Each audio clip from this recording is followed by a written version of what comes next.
Ang susunod na programa ay rated PG. Ito ay nangangailangan ng patnubay at gabay ng magulang para sa mga batang manonood.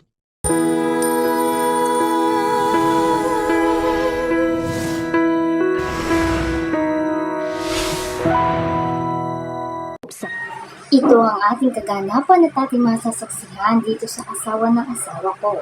Ating masasaksihan dito nang matawagan na nga nila ito nga si Jordan at ipinaalam na nga na sinugod si Shaira sa ospital dahil ito ay dinugo.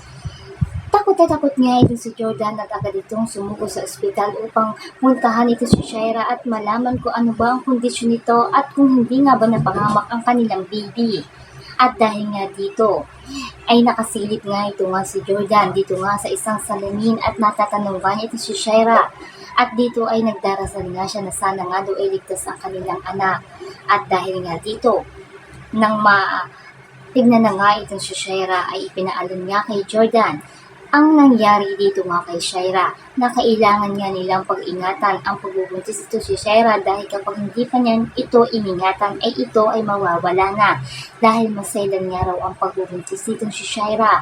At dahil nga dito ay gagawin na naman nga ni Shaira ang lahat upang sa ganon ay siya ang alagaan nitong si Jordan at hindi itong si Christy. Ito ang ating painit na revelasyon dito sa